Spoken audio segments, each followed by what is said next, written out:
the blood soaking into the warped floorboards of the cabin, didn't trouble Maeve Sullivan. It was the snow mud the man dragged in that made her clench her teeth.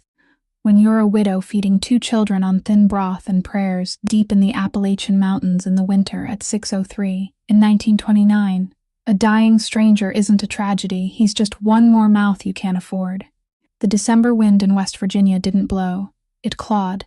It dragged its teeth across the tin roof of the cabin hunting for a way in, and Maeve had long since learned to plug every gap with rags and sheer stubbornness.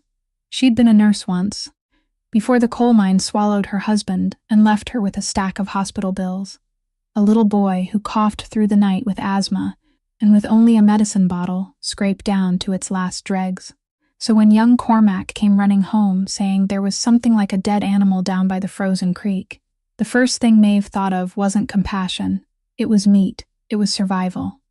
But what lay beneath the snow wasn't an animal. It was a big man wrapped in an expensive wool coat now torn to ribbons, Italian leather shoes caked with dried blood, black hair gone prematurely gray at the temples, and a long scar running the length of his jaw. He'd been stabbed, then grazed by a bullet, and he was dying slow in the snow. Maeve knelt. Her cracked hands slid into the lining of his coat, and her fingers brushed something that set her heart pounding, a thick fold of paper money. Enough to clear her debt, enough to buy her son's medicine all winter, and a gold ring engraved with the crest of a world she couldn't begin to understand. She could take it and walk away. He'd never know. A dead man is useless, but a living man owes you. What Maeve had no way of knowing, as she set the money back and decided to haul that heavy man up the icy hill, was that she'd just saved one of the most powerful and dangerous men in Chicago. A boss whose name made the whole city flinch, and that the cold stranger, whispering a dead woman's name in his fever, was about to change her life and her children's lives forever. If you love stories about the quiet strength of a mother and the secrets buried beneath the snow, hit that like button to support us. Share this story with someone who needs reminding that kindness still matters.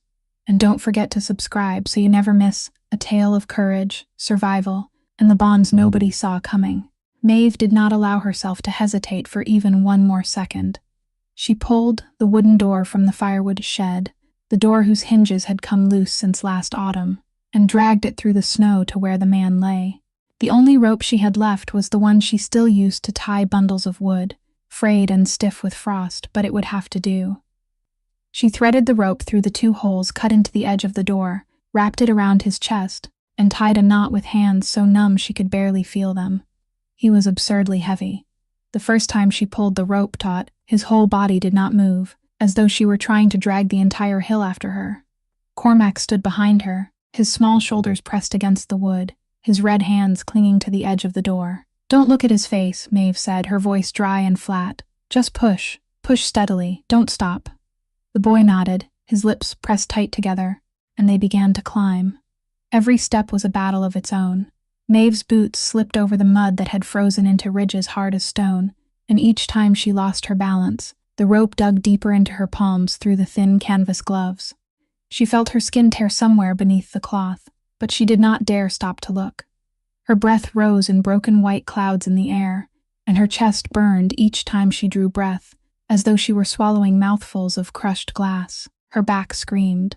A line of pain ran from her lower spine up between her shoulder blades. A red-hot rope stretched beneath her skin, and she knew that by morning she would not be able to stand straight. But morning was another problem, a problem for another woman, not the woman dragging a living corpse up the hill right now. That groan was the only thing reminding her that she was not wasting herself pulling a dead body. He was alive. He still owed life something. She clung to that thought the way she clung to the rope, and kept pulling. The snow began falling harder, small sharp flakes landing on her neck, melting into cold water that slipped down inside her collar. Cormac coughed, a dry burst of coughing breaking through his ragged breaths, and Maeve heard it more clearly than the wind, more clearly than the pounding of her own heart in her ears. "Go inside," she said. "Let me pull." "You can't pull him by yourself," the boy answered, his voice thick with cold and stubbornness, the very stubbornness he had inherited from her. "I'm strong." She did not argue. She had no breath left for arguing. They continued inch by inch, the wooden door scraping over the frozen snow like a creature crying out. At one point, some hidden wheel of fate seemed to jam in place. the door catching on a tree root buried beneath the snow, and Maeve had to throw her whole body into the rope, digging both feet into the ground, grinding her teeth so hard she thought they might crack, until the wood lurched free and they inched forward again. She did not know how long it had been. Time dissolved like snow. It might have been 2 hours. It might have been longer. The light had changed by the time they finally reached the flat patch of ground in front of the house, the sky shifting from lead gray to the bruised purple of a winter dusk. Maeve dropped the rope and fell to one knee on the porch, her chest heaving, her whole body shaking beyond control, partly from exhaustion, partly from the cold that only now began to seep inward once her body had stopped moving.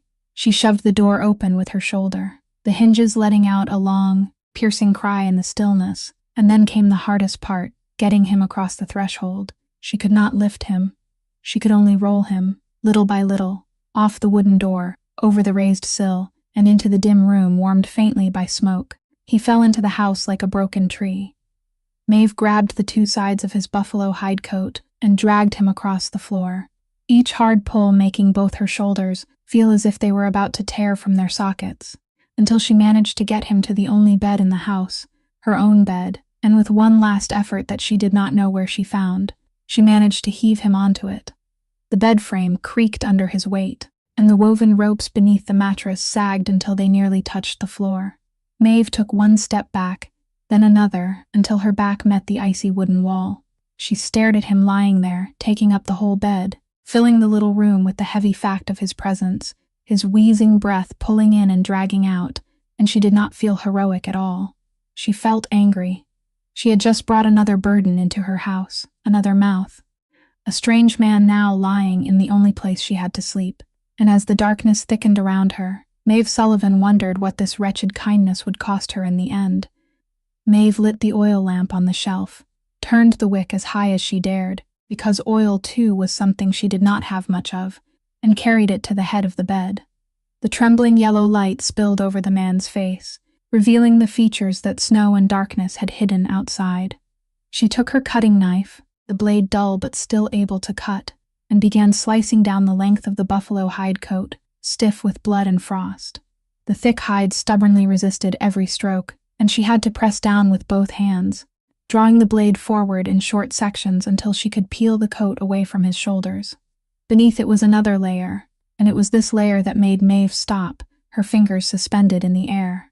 It was a linen shirt, made from the kind of fine, thin fabric she had seen only once in her life, on the body of a gentleman passing through town back when she still worked at the hospital. This was not the cloth of a hunter, not the sort of thing a mountain drifter wore. Even now, torn to pieces, even with dried blood turning most of the shirt into a stiff reddish-brown patch, she could still recognize the exquisite stitching, the rows of thread, so even that only the hands of a skilled tailor in some large city could have made them. She looked from the linen shirt to the thick beard clotted with ice and snow, then to his large calloused hands with cracked knuckles, and a small question kindled in her mind.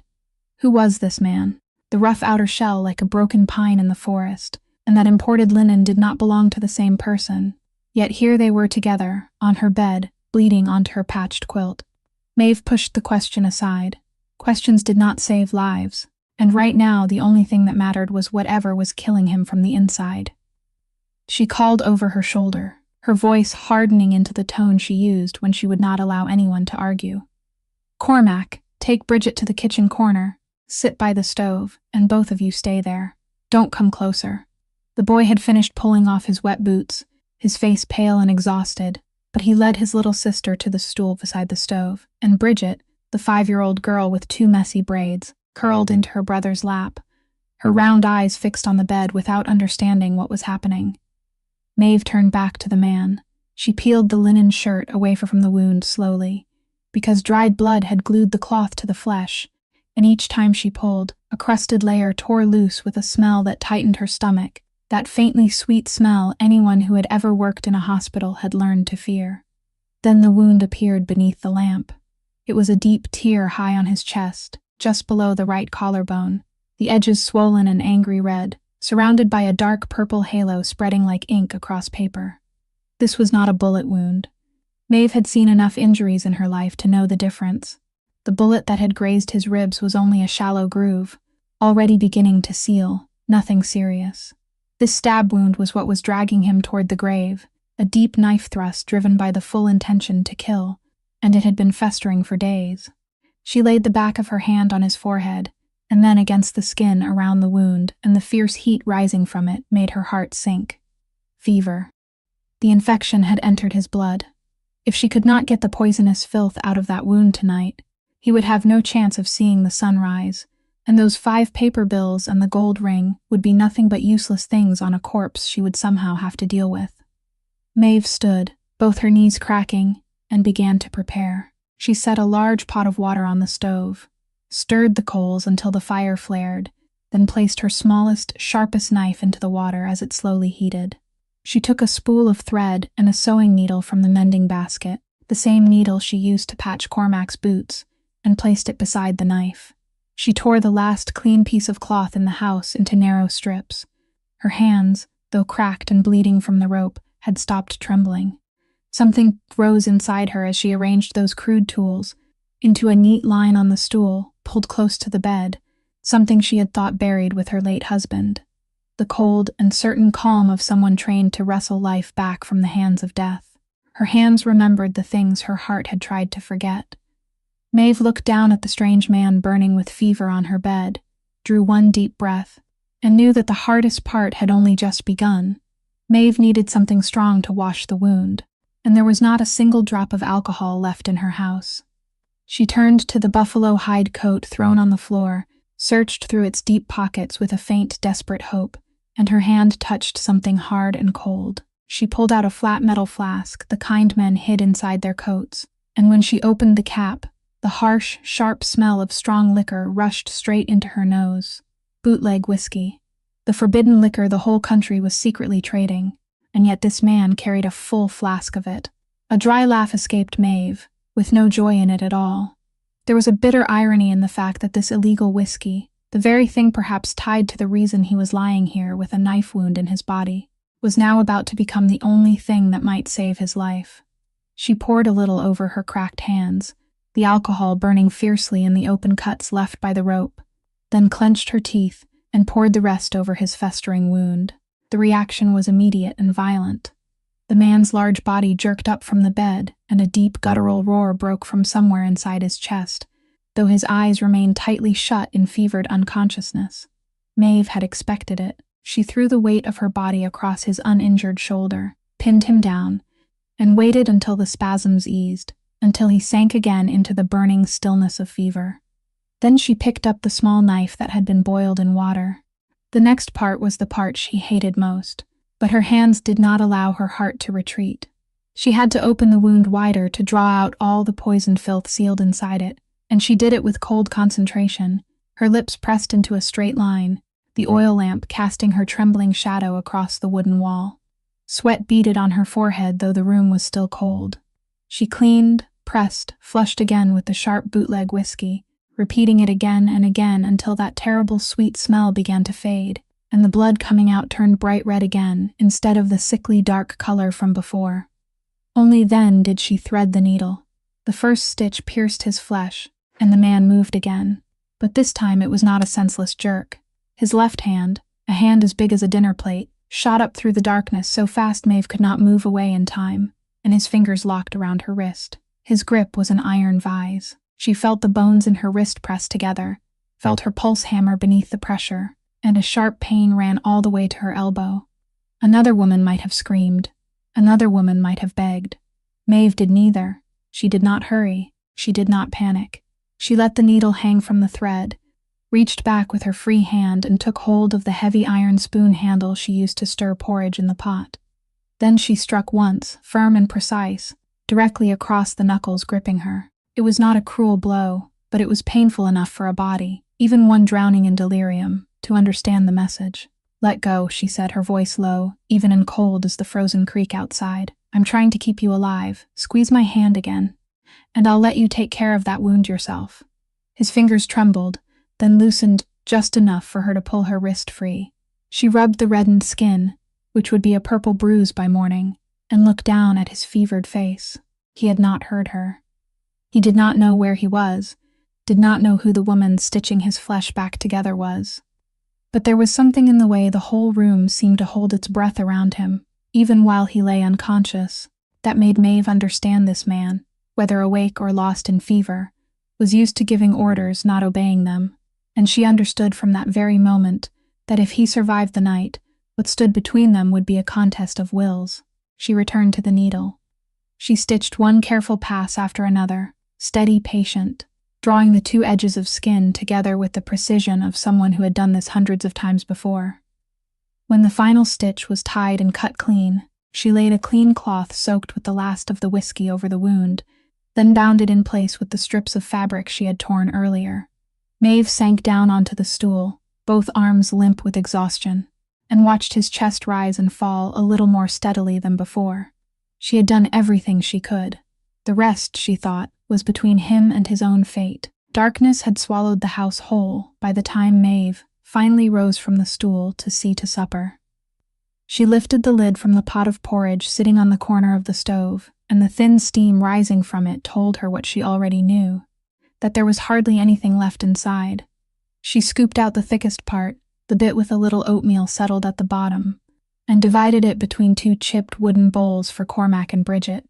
Her own portion she left in the pot, a pale, watery thing she would sip after the children were full and asleep, if she still felt hungry. She carried the two bowls to the children beside the hearth. Bridget held her bowl in both tiny hands, blowing over the hot porridge before she ate, while Cormac hesitated, his eyes flicking toward the nearly empty pot.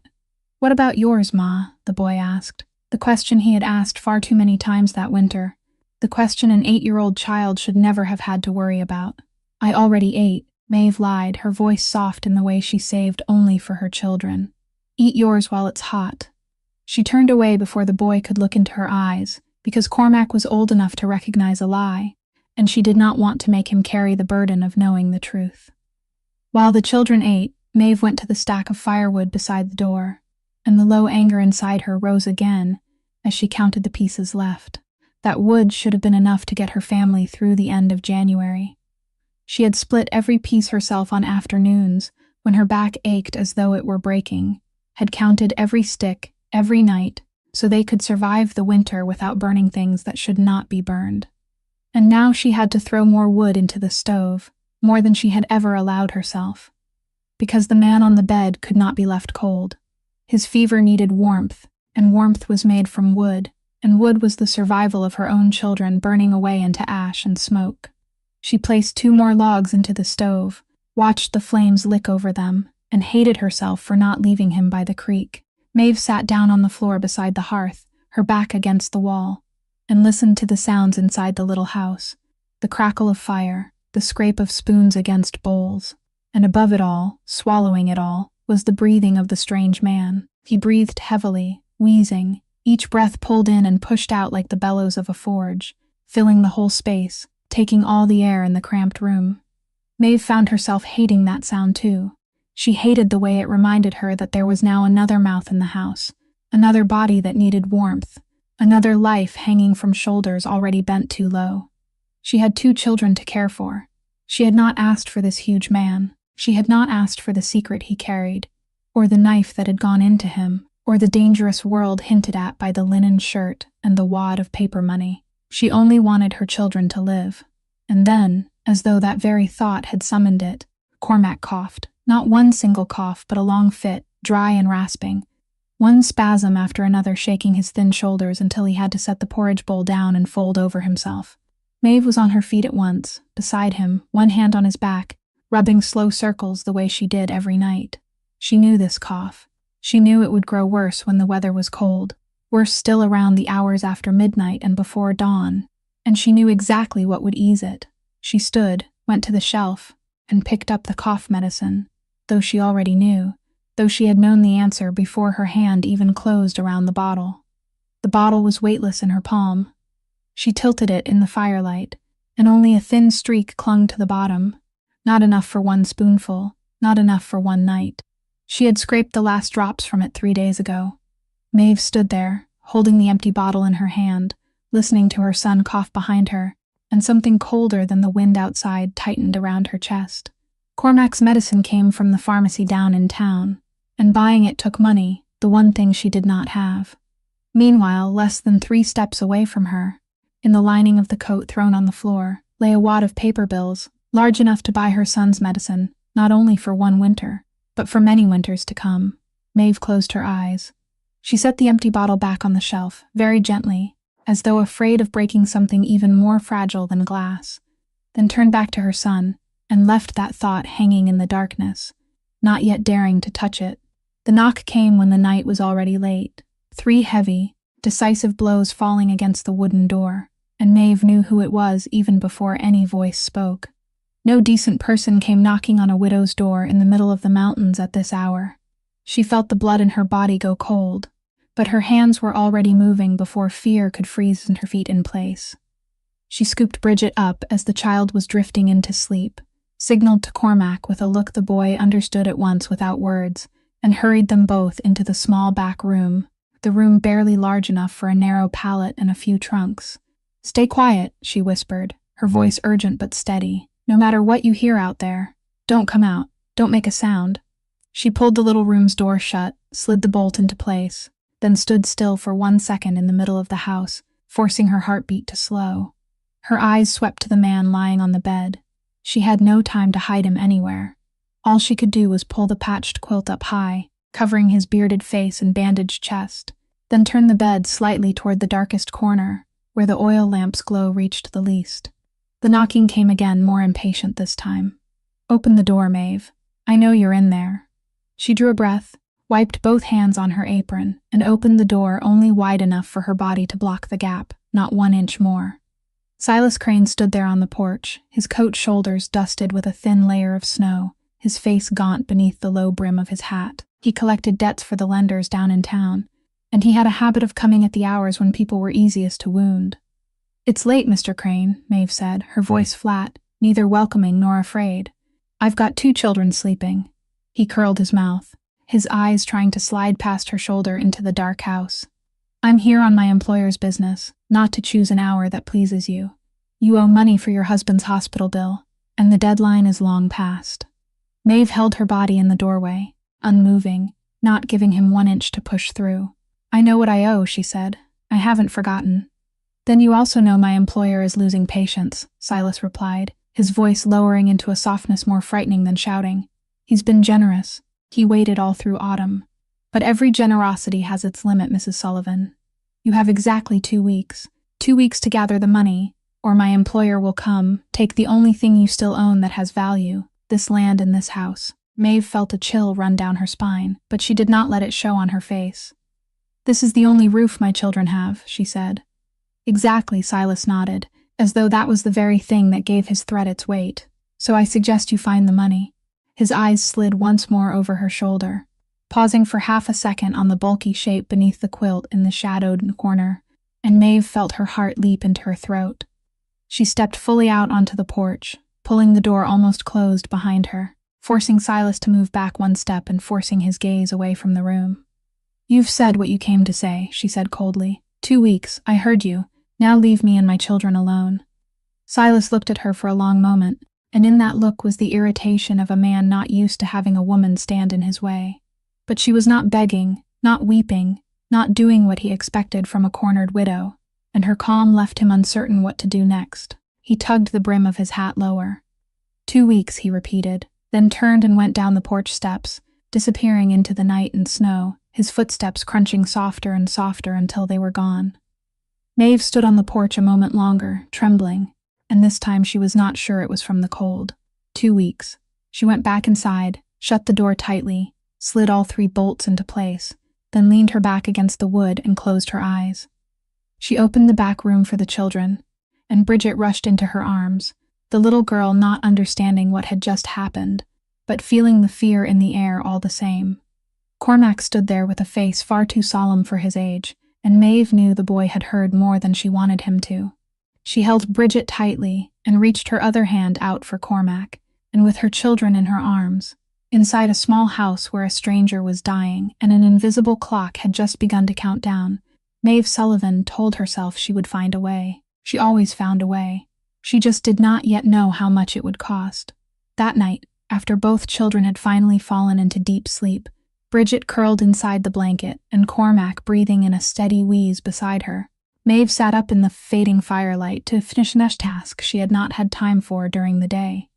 The man's buffalo hide coat still lay discarded on the floor, and the blood-soaked linen shirt she had cut from his body hung over the back of a chair, stiff and foul-smelling. She could not leave them that way. In this house, nothing was allowed to go to waste, not even a stranger's cloth, and if that linen shirt could still be used after being washed clean, then it would be one more thing she could make use of. Maeve carried the shirt to the basin beside the stove, dipped it into the lukewarm water that remained, and began to scrub. The dried blood slowly dissolved, staining the water a cloudy brown, and while her hands worked mechanically, her mind drifted toward the coat on the floor, toward the thing she knew was still hidden inside its lining. She had put it back once, out there in the snow, when her heart had still been pounding with shock, but now it was different. Now she had time to think, and that thought was far more dangerous than the impulse by the creek. Maeve wrung out the linen shirt, hung it over a line, stretched near the stove, then sat down on the floor beside the buffalo hide coat, and this time she did not pretend that she had only touched it by accident. She slipped her hand into the lining, found the cleverly cut slit where the wad of money was hidden, and pulled it out. She set the money on her lap beneath the firelight, and for the first time she truly looked at it, counted it. It was more money than she had ever held in her hands in all her life, more than her husband had earned through years of bowing his head underground. And her mind, that cold and practical mind that had kept her alive through 2 lonely winters, began to calculate. She could take exactly what she needed. Not all of it, only a part, enough to close Silas Crane's mouth, enough to stop that 2-week clock from ticking. The man was rich, that much was clear, and a wad of money like this probably meant nothing to him, only loose change that had fallen aside. He would never know it was missing, and if he died, and there was still a very real chance that he would, then there would be no one left to know at all. Maeve sat there with the money in her hands and allowed herself to imagine it, step by step, like someone tracing a route on a map. She saw herself taking the money down to town. She saw herself placing it in the lender's hand. She saw Silas Crane's face when he no longer had any reason to knock on her door. She saw Cormac's medicine bottle full again. All of it was within reach, only one decision away. One small act that no one could blame her for. She had saved the man. She had dragged him up the hill until both her hands were torn open. She had burned her children's firewood to keep him warm. If anyone in this world deserved to take a portion of that money, it was her. That reasoning was so smooth it nearly convinced her. Nearly. But then her eyes lifted from the money and fell on the sleeping man's face, and something inside her came to a halt. If she took this money, then who would she be? Not in his eyes, not in the eyes of Silas Crane or anyone down in town. In her own eyes. All her life, through poverty, through hunger, through the death of the man she loved, through everything that had been taken from her hands, there was one thing she had never allowed to be taken away: the right to look into a mirror and know she was not a thief. If she stole from someone lying helpless in her bed, someone who could not defend himself, could not say yes or no, then the only thing she had left would shatter, and no amount of money in the world could ever buy it back. Maeve lowered her eyes. Her hands trembled, but not from the cold. She folded the money neatly. She did not place it back into the coat lining. Instead, she stood, went to the shelf, and took down the old porcelain jar where she kept sugar, the jar that was now almost empty. She placed the money inside, closed the lid, and set it back on the shelf, right out in plain daylight, without hiding it. "I'll give it back to him," she whispered to herself in the dark house. "When he wakes, I'll give back every dollar." And she believed what she said. She almost believed it completely. His fever rose highest in the deepest part of the night, that hollow stretch between midnight and dawn, when the whole world seemed to sag, and even the wind had grown too tired to keep moving. Maeve woke on the floor to the sound of a voice.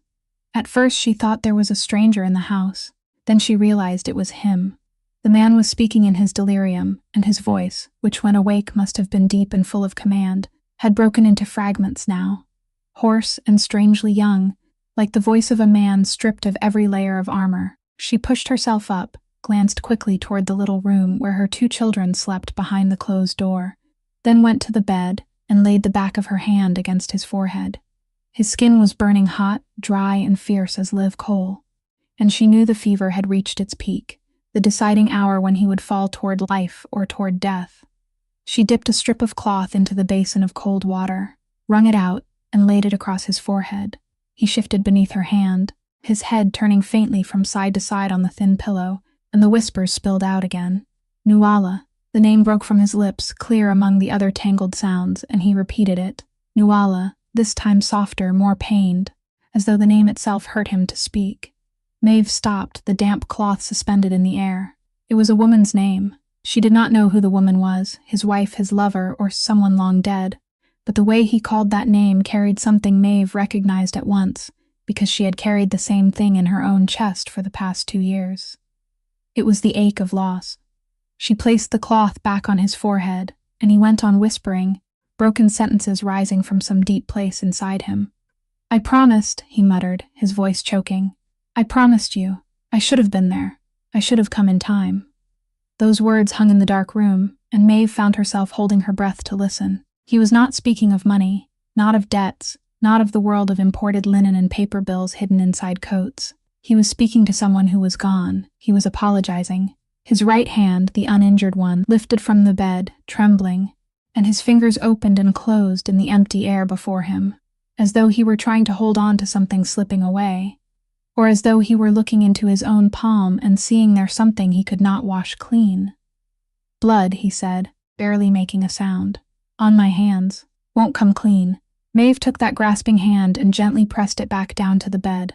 She did not know what he had done, what he had seen, what he had lost. She did not know what dark things this hand had touched in the world he came from. But she knew one thing, and that knowing slipped into her uninvited, shaking the hard judgment she had built around him. This man was not only a burden, not only another mouth to feed, another body consuming firewood, another dangerous secret lying in her bed. He was a human being carrying a wound much deeper than the knife wound in his chest, a wound no needle or thread of hers could sew shut. Someone named Nuala had died, and this man believed he should have been able to stop it, that he had broken a promise, that someone's blood stained his hands. Maeve sat down on the stool beside the bed, the damp cloth in her hand, and looked at his face in the dying firelight. Without the beard and the ice hiding him, with the heat of fever flushing his cheeks, he looked less like a wild animal and more like an exhausted man. She wondered what he had been running from when the bullet and the knife found him out there in the wilderness, far from every city. People did not run to a place like this, unless what they had left behind was more frightening than cold and hunger. A rich man like him should have been inside some warm house, not dying beneath an icy creek bank.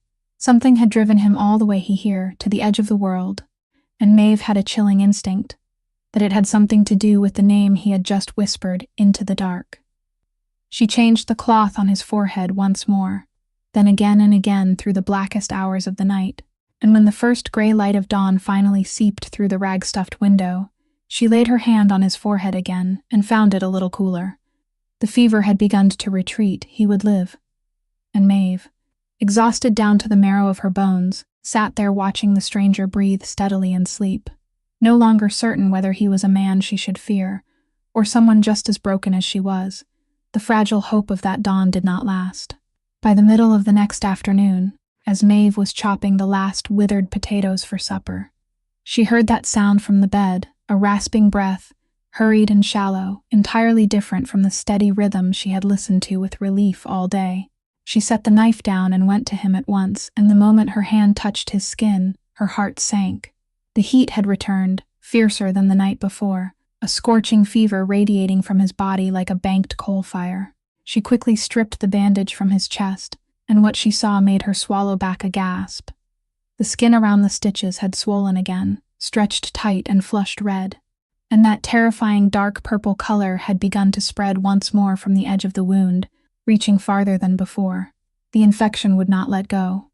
It had retreated only to gather strength, and now it had gone back stronger, eating deeper into his body. Maeve knew exactly what this meant.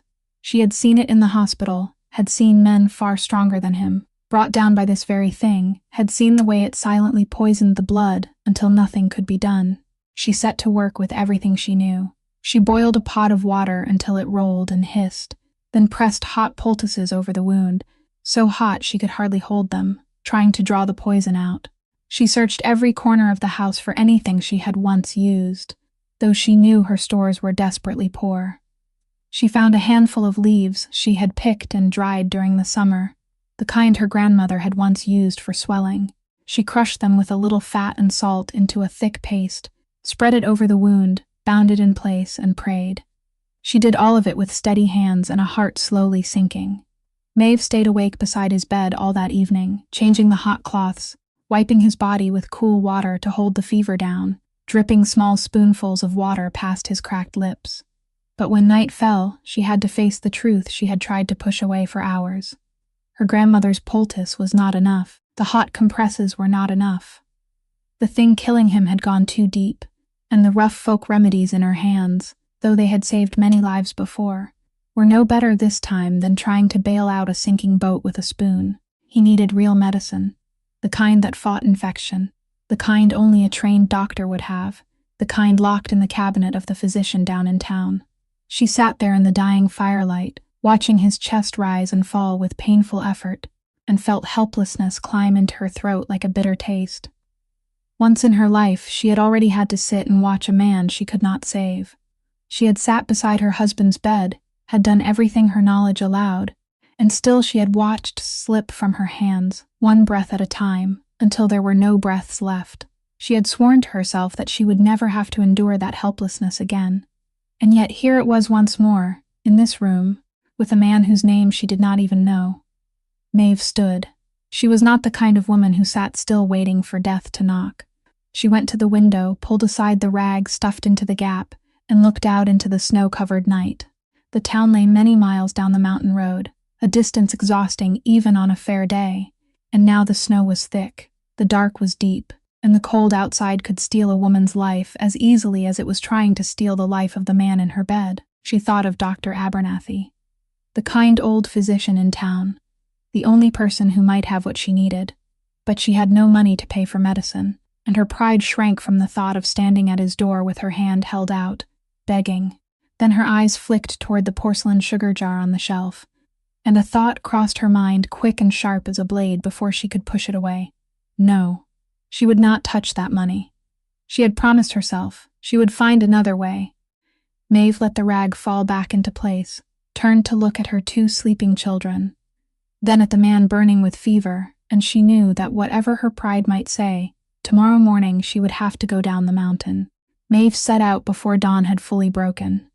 Before she left, she gave Cormac careful instructions, entrusting him with the task of changing the cool cloth on the stranger's forehead and watching over his little sister, placing in his hands the responsibility of a man, though he was only an 8-year-old child.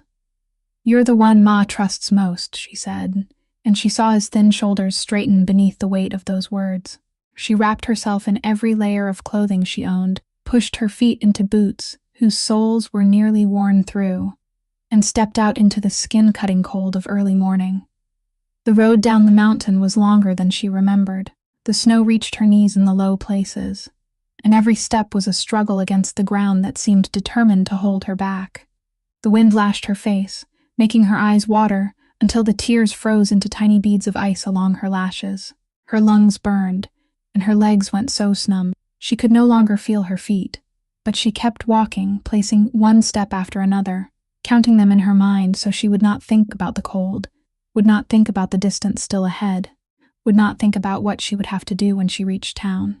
By the time she finally dragged herself to the edge of town, the sun had risen high, a weak glow behind a sheet of gray cloud. She went straight to Dr. Abernathy's small house at the end of Main Street, and she stood before his door for a long while, her fist raised but not yet knocking, while her pride struggled one last time. She had never begged anyone for anything in her life. She would rather go hungry than hold out her hand. But this was not for herself. She lowered her fist, drew a breath, then knocked. The old doctor opened the door, his silver hair in disarray and his spectacles slipping down the bridge of his nose, and when he saw her standing there, trembling and covered in snow, he hurriedly pulled her inside. Maeve did not circle around the truth. She told him she was caring for a badly wounded man, that the infection from a stab wound had entered his blood, that her own remedies were no longer enough, and that she had no money to pay him, but she was begging him for medicine that might save that man's life. She did not say who the man was. Dr. Abernathy looked at her over his spectacles, and in his eyes there was none of the judgment she had prepared herself to bear, only the gentle weariness of a man who had spent his whole life watching people suffer. "You were a good nurse," Mrs. Nsett said softly. "I remember." He turned back inside, opened his medicine cabinet, and took out a small packet and a glass bottle, explaining how to use them, the dosage, and how to change the bandage. "Pay me when you can," he said, brushing aside her choked thanks. "Or don't pay me at all. Just save him." Maeve held the medicine close to her chest as though it were the most precious thing in the world, and to her in that moment it was.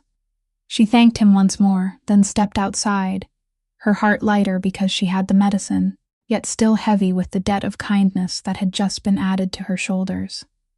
She hurried back along Main Street, her head lowered against the wind, and it was then that she nearly ran straight into a figure stepping out of the general store. She looked up and her heart tightened. It was one of the men who often went with Silas Crane, a cold-faced man she had seen standing behind him several times. Maeve dropped her head at once, pulled her scarf up to cover half her face, and turned sharply into a side alley before the man could recognize her.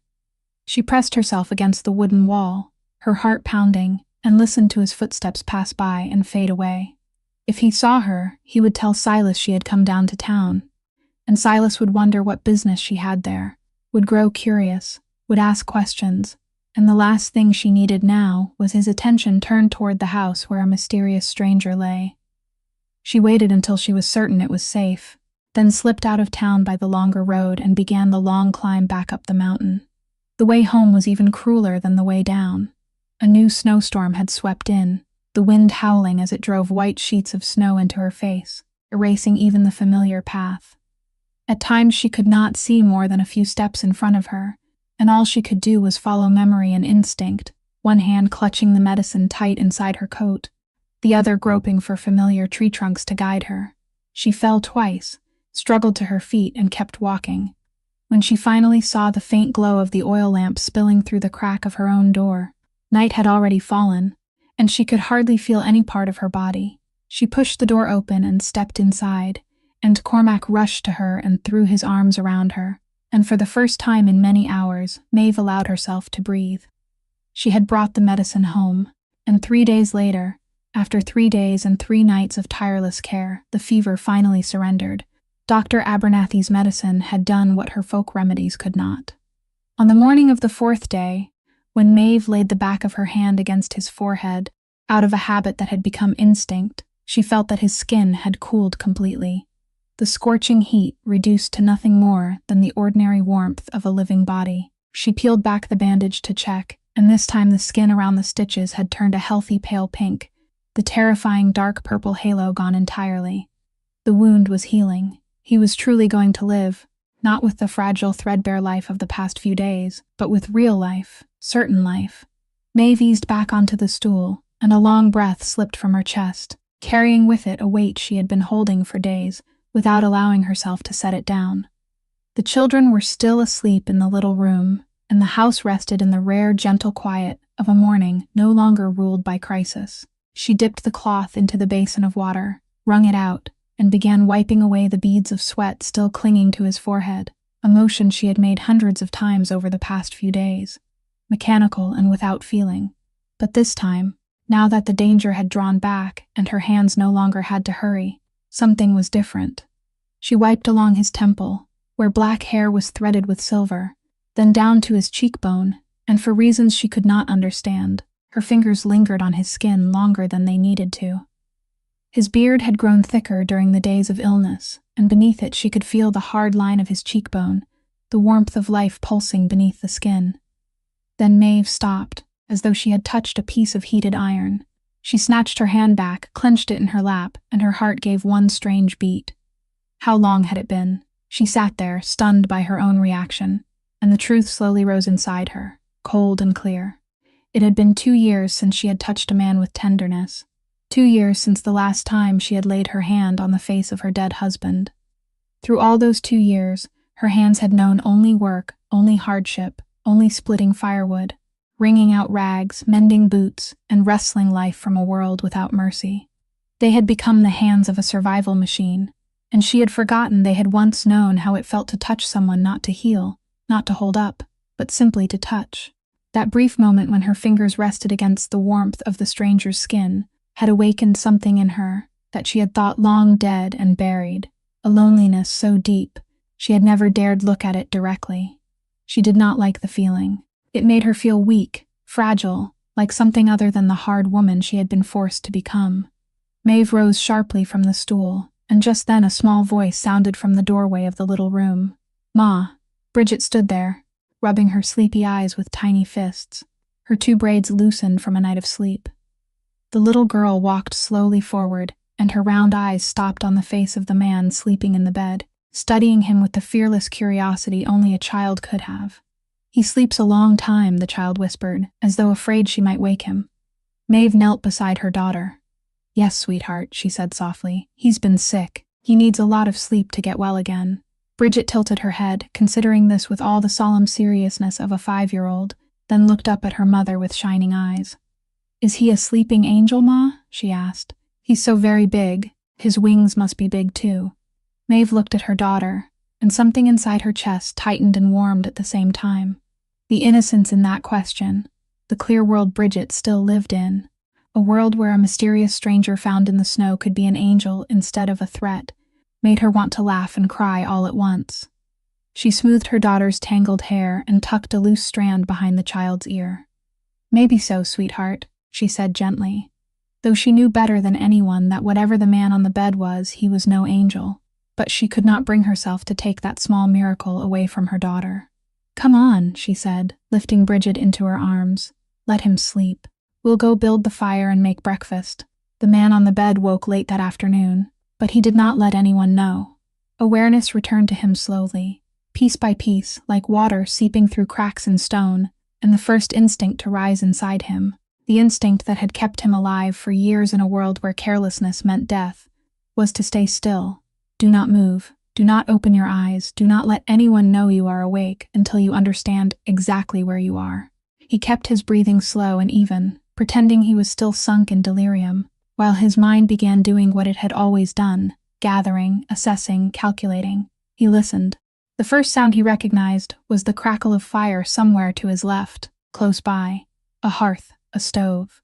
Then the moan of wind outside wooden walls, the same wind he had heard in his fever dreams, suggesting a place remote and isolated, somewhere in the mountains and woods. He felt the weight of rough blankets pressing over him, felt the dull ache pulling tight in his chest each time he breathed too deeply, and he pieced those fragments together. He had been wounded. Someone had cared for him. He was alive, though he should not have been alive. And then he heard voices, and it was those voices that confused him most, because they did not fit anything he had ever known. A woman's voice, low and gentle, and 2 children's voices. The woman was saying something about supper, about washing hands, about sitting properly, the ordinary words of an ordinary life he had forgotten long ago even existed. The little girl giggled over something, a clear, unburdened laugh, and the older boy asked something in a voice too solemn and grown for his age. The man lay still in the darkness behind closed eyelids and listened to the sound of a family. He could not remember the last time he had been in a room like this, a room where laughter was not the laughter of drunken men gloating over victory, where voices did not carry the caution, calculation, and fear people always brought to him. In the world he came from, no one spoke around him with such natural ease. People either bowed before him or plotted against him, and he had lived too long between those 2 extremes, until he had almost believed they were all human beings could offer one another. Yet here, only a few steps away from him, was something entirely different. A warmth he could not name, something so simple it hurt him, like a man frostbitten for too long, suddenly holding his hands near a fire, and feeling the sharp pain of hot blood returning. Then the woman began to sing. Her voice was not beautiful, not trained, only a soft tune she hummed to lull her little daughter into an afternoon sleep, some old lullaby perhaps her own mother had once sung to her. But that plain, unpolished voice slipped into him in a way no refined music in the elegant parlors of Chicago had ever done, and something he had locked away for a very long time stirred faintly inside his chest, just beneath the healing wound. For one moment, only one moment, that powerful and dangerous man allowed himself to be no one, lying nameless in the shadows, warmed by something he had no right to possess. but old instincts never slept completely. Even as his heart was shaken, the cold and watchful part of his mind kept working, still sweeping through the room from behind the closed lids he opened by the narrowest crack. He noted the position of the door and the heavy bolt fastened across it. He noted the old rifle standing in the corner near the stove. He noted the poverty of the room, every patch on the quilt, every crack in the wall stopped with rags.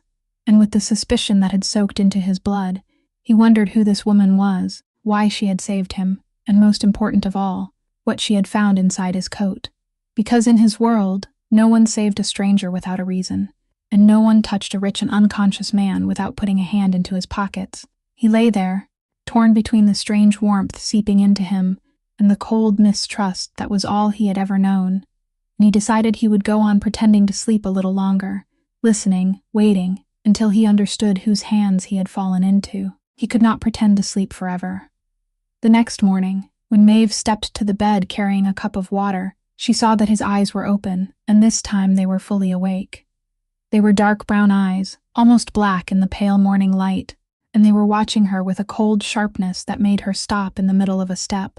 There was no confusion of a man waking in a strange place, no fear, no gratitude, only the intent, calculating stare of someone measuring everything within sight, including her.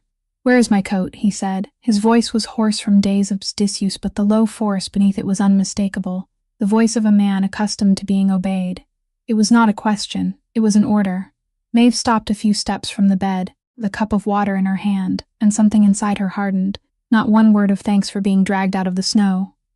Not one question about where he was, or who she was, or whose 2 children those were. Just a flat, cold demand, as though she were a servant in his house. "Good morning," she said, her voice dry. "I'm glad to see you're alive, too." His dark brown eyes narrowed. "My coat," he repeated. And what was in it, so he remembered. Maeve was not surprised. A man like this surely remembered every dollar he carried. She set the cup of water down on the bedside trunk, but she deliberately placed it on the far edge, out of his reach while he was still too weak to sit up. Then she stepped back and folded her arms across her chest. "In this house," she said, each word clear and calm, "people ask. They don't order. Even when they're lying helpless in someone else's bed." Something flashed in his eyes, anger mixed with astonishment, the astonishment of a man unused to being refused. He looked at the cup of water, then at her, and she saw him weighing his choice, saw the cold machinery behind those eyes, turning as he calculated what to do with the thin woman in the worn dress, the woman who dared place a cup of water beyond his reach. He tried to push himself up, and instantly his face went pale, the pain in his wound forcing a sharp breath from him before he dropped back down. When he looked up again, there was a small change in his eyes, a reluctant acknowledgement of his situation. "Water," he said. Then, after a silence that stretched as though the word had to be dragged from some deep, hard place inside him, he added, "Please." Maeve picked up the cup, went to him, slipped one hand behind the back of his neck, and lifted his head just enough for him to drink. He drained it, and when she lowered his head again, she sat on the stool beside the bed and looked straight at him.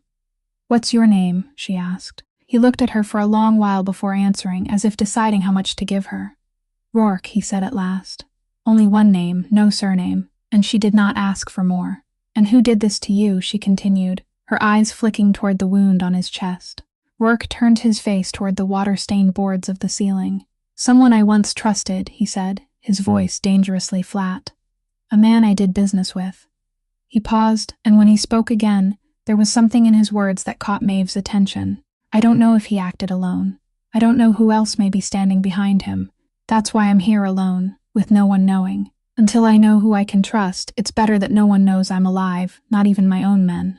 Maeve took that in silently. So this man was running, not only from whoever had stabbed him, but from the very people who should have stood on his side.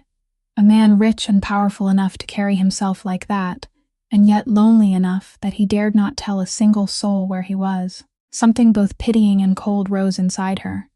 "Men don't stab one another over business, Mr. Rourke," she said softly, putting into her own words a truth she had learned long ago.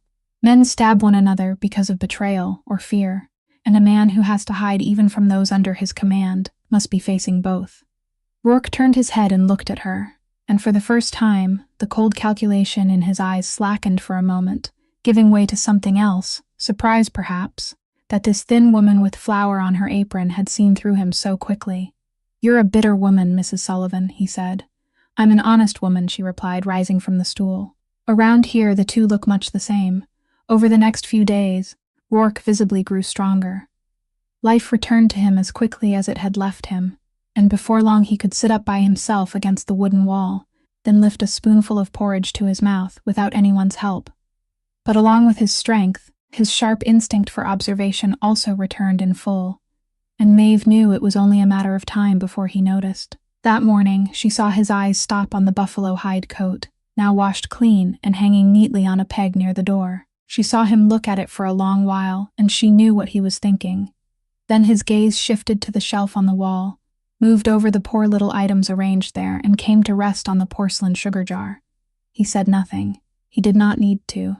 That silence, the way he was fitting the pieces together right in front of her, weighed heavier than any accusation could have. Maeve felt her face grow hot, not with the shame of being caught, but with something deeper, the humiliation of being seen through. She had prepared herself for the fury of a rich man stolen from by the very person he owed his life to. She had already built the words she would use in reply, the defensive ground on which she would stand. But Rourke did not become angry. He only turned those dark brown eyes toward her and spoke in a voice strangely calm. "You found everything in my coat," he said. It was not a question. Maeve straightened. She would not deny it like a coward. That was not who she was. "Yes," she answered, lifting her chin. "I found it." "You thought I would lose my temper," Rourke said, and something almost like amusement passed through his eyes. Maeve did not answer, and he went on, his voice low and slow, as though he were explaining something that to him was as obvious as the laws of heaven.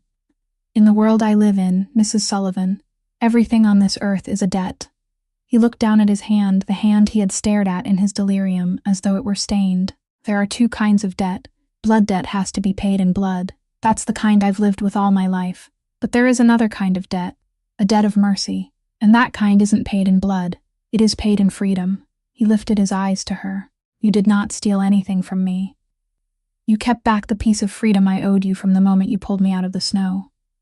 Those words hung in the little house, and Maeve felt them loosen something inside her, a knot she had been tightening for days. She stood there for a while, then walked to the shelf, took down the porcelain sugar jar, and carried it to the bed. She did not want that debt hanging between them for even one more second. She turned the jar upside down over the quilt, and the wad of paper bills slid out, followed by the gold signet ring, which rolled once and then lay still on the patched fabric, the metal flashing in the daylight. "I meant to take it," Maeve said, and her voice did not tremble, because she had decided to tell the whole truth no matter how much it hurt her. Not once, but twice. "I sat here in the dark and figured how much would be enough, how I could take it so no one would know. I told myself you were rich, that you wouldn't miss it, that I had saved you, so I deserved it. I had every reason in the world." She stopped and drew a breath. "But I couldn't spend a single dollar. I held that money in my hand, and it was heavy as stone, cold as ash. Every time I looked at it, I didn't see food or medicine. I only saw what I would lose if I took it." She raised her eyes to him. "I'm poor, Mr. Rourke. I'm poor enough that my children go to bed with empty bellies. But I've never been a thief, and I won't begin by stealing from the body of a man who couldn't defend himself." Rourke watched her the entire time she spoke, and when she fell silent, he did not answer right away. He looked down at the money and the ring lying on the quilt, then back at her face, her cracked hands, the dark circles under her eyes, the chin still lifted high despite everything. And in those dark brown eyes, usually cold as slate, something shifted, slowly, like ice beginning to crack beneath the first sun of spring. He had spent his whole life among people willing to cut one another's throats for a small portion of that money. He had never once, in all his life, met anyone who could hold a fortune in her hands and set it down for the sake of something that could not be weighed or measured. "You are a strange woman, Mrs. Sullivan," he said softly, and this time there was no mockery in his voice at all. His forgiveness should have made her feel lighter, but it did not. Maeve stood there beside the bed, the money and the ring laid bare between them, and she realized that an accusation would have been far easier to bear than this. If he had grown angry, she could have fought back. She could have raised the familiar wall, answered anger with anger, and kept intact the hard shell she had spent the past 2 years sharpening around herself. But he did not give her that excuse. Instead, he saw through her, saw even the ugliest part of her, the part that had calculated and wanted in the darkness. And he did not condemn it, and it was that understanding without judgment that did what no attack ever could. It stripped away her armor. She felt naked, exposed, standing there with every truth about herself dragged into the light, and she had nowhere left to hide. She dropped onto the stool beside the bed, suddenly feeling as though her legs no longer had the strength to hold her upright. For a long while, both of them were silent. Outside, the wind had softened, and inside the house there was only the quiet murmur of the fire and the small voices of the two children playing on the back porch, where Cormac was showing his little sister how to line up stones in rows. When Maeve finally spoke, she did not know why she was speaking. She only knew that the silence that understood her had opened a door inside her that she had kept locked for a very long time. "My husband used to say I was stubborn enough to argue with a storm," she said, her eyes on the fire instead of on him. "He said that was why he married me." Rourke said nothing. He only lay still and listened, and there was something in his silence, a complete attention, that made her continue. "He was a miner," she said, "like most of the men around here. They went down into the earth before dawn and came back up after dark, never seeing the sun all day, all so they could earn enough to buy flour and pay rent on a company house. It was a hard life, but it was ours, and we were happy in the way poor people are happy, with small things, with the laughter of children, with having each other." She stopped, and her fingers tightened together in her lap. Then one morning the siren sounded from the mine, that siren every miner's wife fears. When it screams in the middle of the day like that, it means something has happened. Maeve closed her eyes for a moment. "The tunnel collapsed," she said softly. "They told me it happened fast, that the men deep below didn't have time to know what was happening. I don't know if that was comfort or a lie. People say things like that to widows. They dug for 3 days. I stood at the mouth of that mine for all 3 days, with Bridget in my belly and Cormac clinging to my skirt, and I waited. But he wasn't among the men they brought up alive." She opened her eyes, and her voice hardened, the voice she used to keep herself from breaking apart. "I was a nurse. I had treated so many people. But when the person I needed most to save was buried under all that earth and stone, I could do nothing at all. I could only stand there and wait. Afterward, the company took back the house, because the house belonged to them, and a dead man can't dig coal anymore. They gave me 1 week to leave. I brought the children to this abandoned cabin, and I've been here ever since, learning how to survive, learning how to become whatever I had to become." She turned to look at Rourke for the first time since she had begun speaking. "So when I say I know what a dying man looks like, Mr. Rourke, those are not empty words. I've sat beside death before. I lost to it once. I didn't intend to lose to it again on this very bed." Rourke looked at her for a long time after she finished. In those dark brown eyes there was no pity, and she was grateful for that, because pity was the one thing she could not bear. Instead, there was something else, a recognition, as though he were seeing in her the reflection of something inside himself. "You lost someone you couldn't save," he said, and his voice sank lower, carrying a weight she had never heard in him before. Maeve did not answer. She did not need to. And in that moment, between two people who could not have been more different, a poor widow in the mountains and a powerful man from the great city, something was exchanged without the need for another word. Both of them carried within themselves the name of someone dead. Both of them knew what it felt like to stand beside a grave and wonder what they should have done differently. They were both survivors, each in their own way, and for the first time since she had dragged him up from the snow, Maeve looked at the man in her bed and did not see a burden, or a threat, or a dangerous secret. She saw only a human being, just as broken as she was. Silas Crane came back before the 2 weeks were over. He arrived late one afternoon, and this time his knock was no longer 3 decisive blows, but a furious pounding, the sound of a man who had already decided he would not leave empty-handed. Maeve felt her whole body tighten. She had known he would come back, but she had hoped for more time. Her reflexes acted at once, the reflexes she had sharpened since the last visit. She set down the pan in her hand and called the children. "Into the room," she said, her voice low but allowing no argument. "Cormac, take your sister in, close the door, and don't come out until Ma calls." The boy, who had learned from last time that there were moments when questions did not belong, immediately took Bridget's hand and pulled her into the back room, the door closing behind them. Only when Maeve heard the bolt slide into place from inside did she turn toward the front door. But before she could step toward it, a voice spoke from the bed. "Don't open it."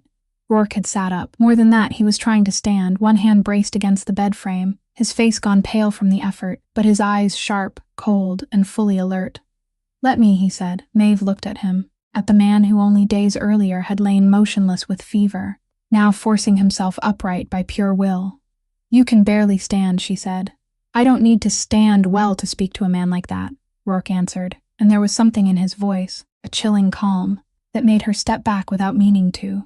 He dragged himself toward the door, every step an effort, and motioned for her to stay behind him. Maeve, for a reason she could not explain, obeyed. She moved back into the shadows near the stove, and Rourke drew the bolt and opened the door. Silas Crane had his fist raised to pound again when he stopped short, his hand hanging in the air.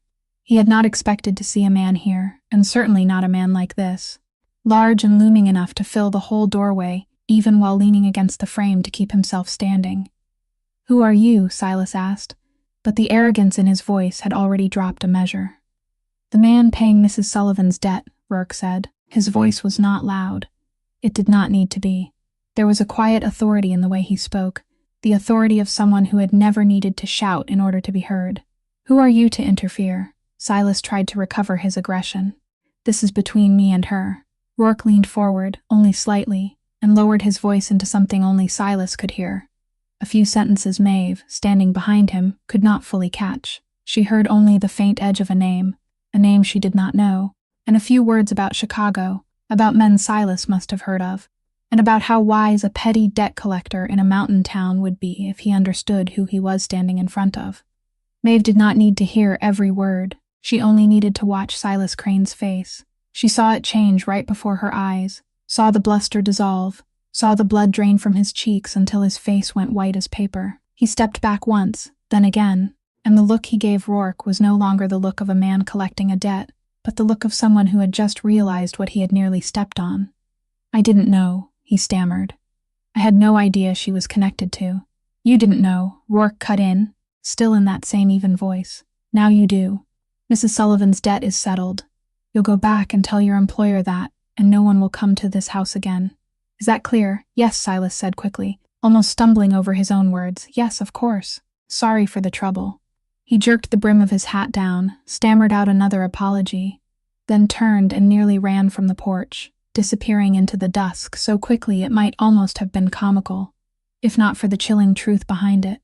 Rourke stayed leaning against the doorframe for another moment, watching Silas vanish. Then he closed the door and turned, and instantly all the strength seemed to leave him. He staggered. Maeve rushed to catch him, one arm going around his broad back to keep him from falling, and she helped him back to the bed, where he dropped down, breathing hard. She stood watching him, and in her mind, the final pieces were quietly fitting together. She had guessed he was powerful. She had known he was rich. But the way a man like Silas Crane had gone pale and fled because of a few quiet words, that authority that did not require a raised fist, told her that the man she had dragged up from the snow was not a merchant, not an ordinary wealthy man. "Who are you, Rourke?" she asked softly, standing beside the bed and looking down at him. "Who are you really?" Rourke did not answer her question that night, but something in the way Maeve had caught him had helped him back to bed without shrinking from the truth that he was a dangerous man, made something inside him waver. And a few days later, when he was strong enough to move around the small house on his own, he told her that it was time. "I sent word," he said. Maeve looked up from where she was kneading dough. "To whom?" "To the only person in this world I still dare to trust," Rourke answered. "A man who was beside me before I became what I am now. I waited until I was sure, until I knew who the traitor was, and whether he had acted alone or whether there was a larger plot behind him. Now I know. They'll come for me any day now." Maeve nodded, and she was surprised to realize that the news did not bring her the relief it should have. This man was about to leave her house, about to give back her bed, her space or peace, and she should have been glad. But she was not glad. The car arrived the next morning, a powerful black automobile that looked strangely out of place against the white snow and the mountains, and it got stuck at the foot of the hill, unable to climb the snow-covered trail. Through the crack of the door, Maeve saw two men in thick coats step out, one of them hurrying up the slope through the snow with worry written all over his face. Rourke had put his clean buffalo hide coat back on, and he was standing by the stove, one hand still held carefully near the chest wound that had only just healed. Before his man reached the house, he turned to Maeve and said the thing she had asked him several nights earlier, the thing he had kept back until this moment. "You wanted to know who I am," he said. "Then I'll tell you, because you deserve to hear the truth from my own mouth. In Chicago, there are men who run the whole city from the shadows, men even the police have learned to fear, men whose names are spoken only in whispers. I am one of them, perhaps the one at the top of them." Maeve said nothing. She had already guessed most of that, but what she had not guessed was what came next meet. Rourke looked into the fire, and his hard face softened in a way she had never seen before. "The name I called in my fever," he said quietly. "You heard it." Maeve gave a slight nod. "Nuala," she said. "My sister," Rourke said, and those two words alone held a whole sea of pain he had locked away for years. "She was the only good thing left in my family. When our parents died, I raised her. I promised her I would always protect her, that I would give her a decent life." He stopped, and his hand, the hand he had lifted in delirium as though it were stained, closed into a fist. "I stepped into this world because of her. For money, for safety, for the kind of power that could shield her from the poverty that killed our parents. I told myself I was doing all of it for her. But that world spares no one. My enemies could not reach me, so they reached her. And on the night she needed me most, I was not there. I was busy with business, busy building the empire I told myself was meant to protect her, and by the time I arrived, it was too late." His voice turned rough and thick. "I promised to protect her, and I broke that promise. That is the blood debt I'll never finish paying." Maeve stood silent, and now she understood. She understood the hand raised in fever, the blood that could not be washed clean, the whispered apology to someone who could no longer hear it. The man before her was not a monster born from greed. He was a brother who had once been poor, who had once loved, who had once made a promise, and who had let pain and guilt shape him into a weapon, into a hunter. "The man who stabbed me," he went on, his voice turning cold again, "was my right hand, the man I trusted most after Nuala. He sold me to the same people who hurt her. I went looking for the truth, and I found it along with a knife." He turned to look at Maeve.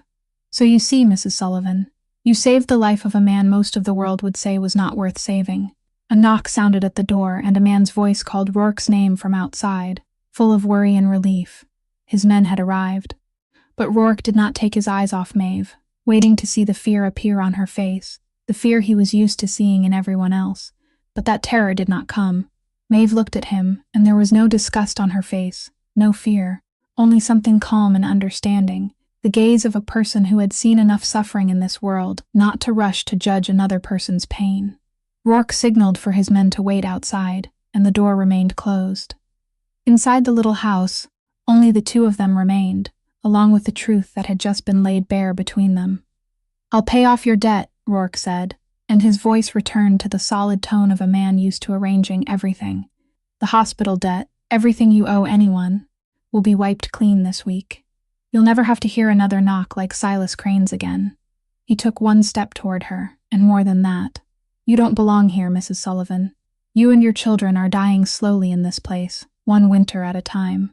The boy needs a real doctor, needs air that doesn't make his lungs seize up every night. I can give him that. I have houses, money, the best doctor's money can bring. I can take all three of you out of here, to a warm place where your children will never have to go to bed hungry again." Maeve listened, and every word he spoke touched a longing buried deep inside her, the longing to see her children fed, to see Cormac breathe without fighting for air, to set down the burden she had carried for 2 years. It was everything she had ever prayed for through those long, freezing nights. And that was exactly why it was dangerous. She stayed silent for a long while, looking at the fire, then lifted her eyes and looked straight into his dark brown ones. "Where does that money come from, Rourke?" she asked. The question made him go still. She went on, her voice steady and clear. "That warm house, those fine doctors, the life you want to give my children. All of it is bought with money you made in the very world that killed your sister. Isn't it?" Rourke did not answer, and his silence was the answer. "I have already buried one man," Maeve said, and her voice was not loud, but every word fell heavy as stone. "I stood at the mouth of that mine for 3 days and waited for them to bring him up, and they did not bring him up. I know what it feels like to lose a man to something bigger than him, something that swallows him whole." She shook her head. "I won't do that again. I won't let my children cling to a man, only to stand beside another grave one day, because your world spares no one. You just said that yourself. And I won't raise my children on money stained with other people's blood, no matter how hungry they are. I would rather peel bark from trees and feed them that." Those words should have made Rourke angry. Anyone else who spoke to him that way would have lived to regret it. But he only stood there, looking at her, and in his eyes there was something she had never seen before, a bewilderment, as though she had placed before him a problem he had never encountered in all his life. "Then what do you want from me?" he asked, and for the first time his voice was not the voice of a man giving orders or arranging outcomes, but the voice of someone who truly did not know the answer. Maeve stepped closer to him. "I don't want your money," she said. "I don't want your house or your doctors, not if the price of them is blood. If you want to help my children, then help as one human being helps another, not as a boss paying off a debt. And if you want more than that—" She stopped, and she allowed herself to say the thing she had not dared name inside her heart through all those days. "If you want a place in this house, in my life and in my children's lives, then you must first step out of the world that killed your sister. You cannot have both. You cannot take my son to school with one hand while the other is still dipped in blood. You have to choose." She stepped back, and suddenly she felt she had said too much, revealed too much, and she folded her arms as though to protect herself. "But I'm not a fool," she said more softly. "I know a man like you does not give up an empire for a widow and 2 children in a wooden cabin, so I expect nothing. I'm only telling you my price, and that is a price you cannot buy with money." Rourke stood there for a very long time, the man who was used to reducing everything to numbers in a debt ledger, facing for the first time in his life something that could not be placed on any scale. Rourke did not answer her with words, perhaps because he had no answer, or perhaps because the answer was too large to fit inside a single sentence, while his men were waiting outside the door. He only looked at her for a long while, the look of a man trying to remember something he knew he would have to think about many times. Then he nodded, a slight nod, almost a bow before what she had just said. He turned, stepped to the rickety wooden table in the middle of the house, and slipped a hand inside his coat. Maeve thought he would take out the money, and she had already prepared her refusal. But what he placed on the tabletop was not money. It was the gold ring engraved with the family crest, the object she had found in his coat on that first night, the symbol of everything he had once been. He set it down very gently, right in the center of the table, beneath the daylight falling through the crack in the door. "Keep it," he said, "not as money, as a promise that I'll think about what you just said. This ring is what I've worn through all the years I became the man you're telling me to leave behind. If one day I come back here without it on my hand, then you'll know what I chose." Maeve looked at the ring, then at him, and she did not pick it up, but she did not push it back toward him either. She only nodded, and in that silence there was something understood without needing to be spoken. Rourke turned toward the door. He paused at the threshold, the very place where weeks earlier she had rolled his seemingly dead body across, and he looked back at the house one last time. He looked at the stove, the wooden table, the bed where he had wrested his life back from death. He looked at Cormac and Bridget, now standing close to the doorframe of the little room, the 2 children who had grown so used to his presence that they were no longer afraid. And finally he looked at Maeve, the woman who had pulled him from the snow, not because of who he was, but despite who he was, the woman who had held a fortune in her hands and set it down because there was something she valued more than money. "Thank you," he said, and those were 2 words she suspected he had not said to anyone in a very long time. Then he stepped out, waded through the snow down to the foot of the hill, where the black car was waiting, and his 2 men helped him into it. Maeve stood in the doorway, each of her children clinging to one side of her skirt, and she watched until the car pulled free of the mud, turned onto the road, and disappeared behind the pines. He was gone. The house suddenly felt wide and silent, but on the tabletop the gold ring still lay there, gleaming in the sun, an unspoken promise, a question left open. In the weeks that followed, winter began to loosen its grip. Ice on the roof started to melt, dripping all day like a clock counting down toward spring, and one morning, when Maeve woke, she realized something that took her a moment to understand because of how tightly it squeezed her heart with gratitude. The house was quiet. Cormac was sleeping, and for the first time in so many nights, the boy's breathing was even, deep and gentle, without a single cough tearing through the darkness. Her debt, just as he had promised, had been paid in full by a stranger down in town, and for the first time in 2 years, the shadow of Silas Crane no longer hung over her threshold. She did not know whether Rourke would return. She did not know what path he would choose, or whether a man like him could truly step out of the world that had made him. But she knew that she had not sold the most precious part of herself in exchange for ease, and that no matter what happened, her children would grow up knowing their mother was an honorable woman. And sometimes, she thought, as she looked at the ring still lying on the table, that was already a wealth greater than anything money could buy. Maeve Sullivan's story reminds us of something simple yet profound, that a person's dignity can never be measured by the amount of money they hold in their hands, but by what they refuse to trade away, even in their hungriest hour. Kindness given without calculation can touch even hearts that seem hardened beyond reach, and no one, no matter how deeply lost, is without the chance to choose their path again. Sometimes the most precious thing we can give another person is not money, but the faith that they can still become someone better. If this story touched your heart, please subscribe to our channel, press the like button, and share it so that every day you can hear more meaningful and compelling stories. How do you feel about this story, about Maeve's choice, about Rourke's unfinished promise? Do you believe he'll return without the ring on his hand? Please leave a comment and share the feelings from deep within your heart, because we always hope to hear what you think. Thank you for listening until the very last moment. We wish you and your loved ones abundant health, a joyful life, and peace every day. Goodbye, and we'll see you again in the next stories.